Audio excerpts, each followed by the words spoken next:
Semakin berat derita Anda, semakin ini persembahannya. Semakin luar biasa penderitaan Anda, semakin besar persembahan Anda. Persembahan apa? Dirimu, saudara-saudari. Seperti Magdalena. So, jangan takut mempersembahkan diri Anda. Saat Anda menderita, saat Anda susah, Tuhan, inilah persembahanku. Semakin sakit badan Anda, Tuhan, inilah persembahanku. Semakin berat masalah Anda, Tuhan, ini persembahanku. Dan saya beritahu saudara-saudari, dan saya bukan sok tahu. Ini rahasia beriman. Dan tidak ada cara lain, saudara-saudari. Kalau ada cara lain, nggak mungkin Yesus disalib. No, tidak mungkin. Kesimpulannya apa? Rahasia salib, rahasia masuk surga, ada di rahasia salib. Artinya apa? Rahasia masuk surga tidak bisa lepas dari yang namanya derita. Hah? Kok bisa, Roman? Iya, derita. Oleh karena itu, untuk menutup renungan ini, persembahkanlah deritamu untuk Tuhan. Amin. Mari ikuti saya. Tuhan, aku mempersembahkan deritaku untukmu. Ikuti saudara-saudariku yang di rumah. 1, 2, 3. Tuhan, aku mempersembahkan deritaku untukmu. Allah yang kudus, kudus dan berkuasa, kudus dan kekal, kasihanilah kami dan seluruh dunia. Dalam nama Bapa dan Putra dan Roh Kudus. Amin. Yesus, kau andalanku. Yesus, kau andalanku. Yesus, kau andalanku. Engkau andalanku sepanjang hidupku. Dalam nama Bapa dan Putra dan Roh Kudus. Amin. Semoga rahmat Tuhan kita Yesus Kristus, cinta kasih Allah dan persekutuan Roh Kudus bersamamu dan bersama rohmu. Selamat sore. Selamat sore. Bapak Ibu Saudara-saudari, pastor, frater, suster yang terkasih dalam Kristus. Hari ini gereja sejagat, gereja Katolik, merayakan pesta Santa Maria Magdalena. Dan kita semua tahu siapa itu Maria Magdalena. Dia yang dari dirinya dibebaskan 7 roh jahat. Dan Tuhan sungguh menyelamatkan dia. Dan sejak saat itu dia sangat mencintai Tuhan Yesus.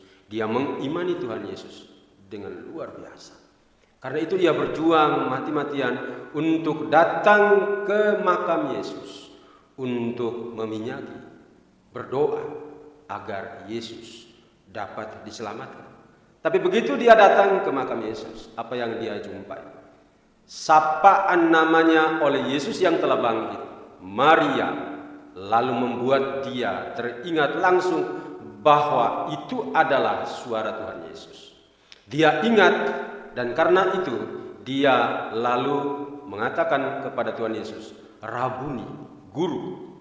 Bapak Ibu Saudara-saudari, Santa Maria Magdalena sungguh mengimani Tuhan Yesus, mencintai dia luar biasa.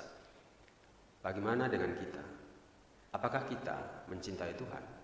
Mengenal dia, mendengarkan suaranya dalam hidup kita? Marilah Bapak Ibu Saudara-saudari, pada jam kerahiman ini kita telah melewatinya melalui dengan doa korongka. Dan dalam perayaan Ekaristi ini juga kita akan mengadakan pentahtaan sakramen Maha Kudus, supaya kita semakin mengenal Tuhan Yesus, mendengarkan dia dalam hidup kita. Tapi kadang kita kurang mengenal dia karena berbagai tantangan dan kesulitan dalam hidup kita. Maka marilah pada awal perayaan ini kita mohon ampun kepada Tuhan. Shalom, salam sehat, Tuhan mengasihi Anda. Saudara-saudari, cerita mengenai Maria Magdalena atau kisah mengenai Maria Magdalena, seperti yang dikatakan Pastor Cornel tadi, sudah sering kita dengar.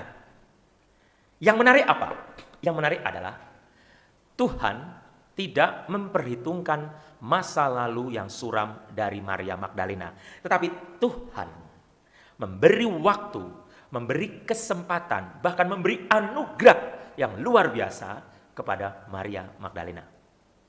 Saudara-saudari, pelajaran apa yang bisa kita petik dalam bacaan Injil? Kita belajar bagaimana masa lalu yang suram tidak menghalangi seseorang untuk mengikuti Tuhan dengan penuh kesungguhan. Maria Magdalena contoh yang luar biasa. Cinta Maria Magdalena Kesetiaan Maria Magdalena luar biasa. Bahkan saat Yesus ditangkap, disiksa, tidak dikatakan memang Maria Magdalena, tidak dikatakan. Tetapi kita yakin seyakin-yakinnya, Bunda Maria tidak sendiri, pasti ada Maria Magdalena. Itu sudah pasti, saudara-saudari yang terkasih. Maria Magdalena menemani Yesus saat-saat genting, saat-saat mengerikan, saat-saat Yesus mengalami penghinaan dan lain sebagainya. Maria Magdalena setia ada bersama Yesus. Saudara-saudari, dan anugerah yang luar biasa adalah Maria Magdalena menjadi saksi pertama kebangkitan Tuhan. Bahkan bukan para murid. Inilah anugerah yang terindah untuk Magdalena. Pesannya apa untuk kita di dalam dunia kita sekarang ini? Ada dua hal. Mungkin Anda, saya, kita semua mungkin punya masa lalu yang tidak enak. Mungkin kita pernah berbuat salah atau apa saja. Tetapi Tuhan tidak memperhitungkan hal itu kalau kita bertobat kembali kepadanya. Dan yang kedua, konsekuensi orang yang bertobat, konsekuensi pribadi yang bertobat adalah setia mengikuti Tuhan. Wow. Setia mengikuti Tuhan seperti Magdalena, meskipun diolok-olok, dihina, disakiti, dan lain sebagainya, tetap setia kepada Tuhan. Pertanyaan yang selalu didengungkan kepada kita semua, sejauh mana cinta kita, kesetiaan kita kepada Tuhan. Saudara-saudari, kalau semuanya serba enak, Anda pekerjaannya lancar, uangnya cair, lancar, sehat, semuanya oke, fine semuanya. Tantangannya apa? Jadi Anda sekarang yang semuanya serba enak, takut menderita, takut sakit, takut susah, bahkan mungkin takut bangkrut. Tantangannya apa? Saudara-saudari, misteri beriman dalam gereja Katolik adalah misteri salib. Kalau seseorang tidak mengerti arti salib, bagaimana dia mau masuk kerajaan Allah? Yesus sendiri sudah dengan gamblang, dengan jelas dalam kitab suci berkali-kali mengatakan, dan kita sering dengar, mengenai penderitaan itu.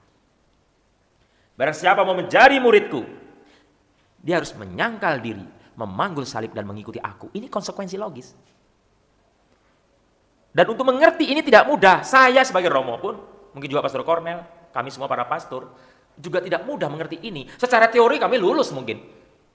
Dulu itu dalam pelajaran, kalau Pastor Cornel masih ingat ya, kristologi, ada soteriologi, kristologi, ada misteri Yesus dan lain sebagainya, misteri Allah dan lain sebagainya. Saudara-saudari, dalam pelajaran itu mungkin kami nilainya A. Bisa menjelaskan secara biblis, secara teologis. Tetapi secara prakteknya dalam kesungguhan itu tidak gampang, saudara-saudari. Tidak mudah. Kami yang pastor yang Romo ini harus berjuang, mohon maaf, apalagi umat, saudara-saudari. Tetapi kata kuncinya adalah ini yang luar biasa. Belajar dari Maria Magdalena hari ini dan belajar dari apa yang dikatakan dalam bacaan pertama. Kami pernah menilai Kristus menurut ukuran manusia, sekarang kami tidak lagi menilainya demikian. Barang siapa ada dalam Kristus, dia ada ciptaan baru. Yang lama sudah berlalu dan sungguh yang baru sudah datang. Ini terjadi dengan Maria Magdalena. Menjadi manusia baru. Bukan Maria Magdalena yang lama, yang mungkin pendosa atau istilah ada dikutip menjadi cengkraman setan dan lain sebagainya. Menjadi Magdalena yang baru, yang setia, yang mau susah, yang taat dengan Tuhan. Dan akhirnya anugerah yang luar biasa apa? Menjadi saksi Paskah yang pertama. Bagaimana dengan Anda dan saya? Apakah kita mau menjadi manusia-manusia baru di dalam Tuhan? Menjadi ciptaan baru. Dan untuk bisa menjadi manusia baru, ciptaan baru, betul yang dikatakan Rasul Paulus. Kita tidak bisa hidup dengan cara-cara lama. Ini yang tidak mudah, saudara-saudari.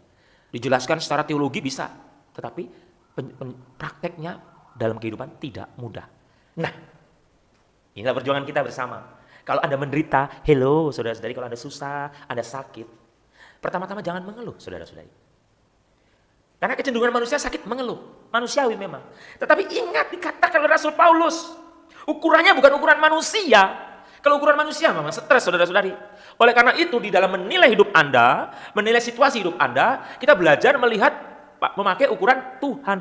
Gimana Romo? Iya, saudara-saudari. Kalau ukuran manusia, saya sakit, saya jengkel, saya marah-marah. Ukuran manusia, gigi ganti gigi, mata ganti mata. Tetapi ukurannya Tuhan adalah kasih. Ukuran Tuhan adalah persembahan diri. Ukuran Tuhan adalah apa yang terjadi pada diriku adalah persembahan untuk Tuhan. Ini yang terjadi dengan Magdalena. Mempersembahkan dirinya. Mempenyatukan dirinya dengan derita Kristus. Setia mengikuti Kristus, saudara-saudari. Wah, Anda kalau merenungkan mengenai pengorbanan ini luar biasa. Marilah saudara-saudara yang terkasih, di tengah kesibukan dunia ini, di tengah kesulitan Anda bekerja, di tengah masalah-masalah Anda, saya mengingatkan kita semua, untuk apa? Untuk apa? Untuk, saudara-saudari, untuk setia seperti Magdalena. Tetap berada bersama Yesus terutama saat-saat menderita. Ikut merasakan penderitaan Kristus. Rahasia keselamatan adalah, bisa digarisbawahi, kalau perlu catat saudara-saudara. Kalau Anda susah, Anda menderita, Anda itu belajar, istilah kerennya itu imago Dei. Apa itu imago Dei? Gambaran Allah. Imago itu gambaran, Dei itu Allah Tuhan. Jadi saudara-saudari, kalau Anda menderita, belajarlah saya ini mengadakan persembahan penderitaan saya ini untuk Tuhan. Loh, kok bisa gitu? Itu bukan hanya meringankan Anda, menjadi menguduskan Anda, saudara-saudari. Ini wujud kesetiaan. Dalam situasi apapun, aku hidup bersama Tuhan. Dalam situasi apapun, aku ada bersama Tuhan. Bahkan di saat aku berat menderita sekalipun. Saudara-saudari, manusia pengikut Kristus tidak akan lepas dari penderitaan. Jangan pernah lari dari penderitaan. Tadi Anda lihat begitu banyak intensi, yang sakit, COVID, yang ini dan ini. Tidak apa-apa, berdoalah, memohonlah. Tapi kalau saat ini ada susah, saat ini ada sakit, saya beritahu. Secara iman, bersyukurlah. Romo ini bagaimana sakit kok bersyukur? Bersyukurlah. Pada saat orang sakit dan ingat Tuhan, dia tidak jauh dari Tuhan. Justru yang repot kami yang sehat ini, saudara-saudari. Kenapa? Kami bisa jatuh pada kesombongan. Nah, kami kan sehat, semuanya oke. Hati-hati saudara-saudari. Justru pada saat sakit, tapi jangan minta sakit. Pada saat sakit, persembahkan ini pada Tuhan. Tuhan, terima kasih, aku boleh sakit. Ayo katakan dalam hati Anda, terutama yang di rumah sakit sekarang. Tuhan, terima kasih, aku boleh sakit. Aku boleh menyangkal diri, aku boleh memanggul salib, dan aku boleh mengikuti Engkau. Kalau Anda yang punya masalah keuangan, masalah pekerjaan atau apa saja, terima kasih Tuhan, aku boleh punya masalah. Terima kasih Tuhan, aku boleh punya masalah. Jadi aku bisa menyangkal diri, memanggul salib, dan mengikuti Engkau. Mengapa saya katakan demikian? Saya tidak mengajari ajaran yang aneh-aneh, saudara-saudari. Tapi saya mengajari Anda realistis. Siapa sih manusia yang tidak pernah menderita? Ayo, mau konglomerat, mau presiden, mau pejabat, apa saja, pasti punya penderitaan. Seberat apapun, sekecil apapun, sebesar apapun.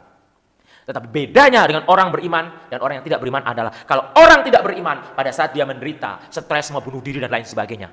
Tapi orang beriman pada saat dia menderita, perbedaannya adalah apa? Penderitaanku adalah persembahanku untuk Tuhan. Itu bedanya saudara-saudari. Semakin berat derita Anda, semakin ini persembahannya. Semakin luar biasa penderitaan Anda, semakin besar persembahan Anda. Persembahan apa? Dirimu, saudara-saudari. Seperti Magdalena. Seperti Magdalena hari ini. So, jangan takut mempersembahkan diri Anda. Saat Anda menderita, saat Anda susah, Tuhan, inilah persembahanku. Semakin sakit badan Anda, Tuhan, inilah persembahanku. Semakin berat masalah Anda, Tuhan, ini persembahanku. Dan saya beritahu saudara-saudari, dan saya bukan sok tahu. Ini rahasia beriman. Dan tidak ada cara lain, saudara-saudari. Kalau ada cara lain, nggak mungkin Yesus disalib. No, tidak mungkin. Kesimpulannya apa? Rahasia salib, rahasia masuk surga, ada di rahasia salib. Artinya apa? Rahasia masuk surga tidak bisa lepas dari yang namanya derita. Hah? Kok bisa, Roma? Iya, derita. Oleh karena itu, untuk menutup renungan ini, persembahkanlah deritamu untuk Tuhan. Amin. Mari ikuti saya. Tuhan, aku mempersembahkan deritaku untukmu. Ikuti saudara-saudariku yang di rumah. 1, 2, 3. Tuhan, aku mempersembahkan deritaku untukmu. Tuhan memberkati.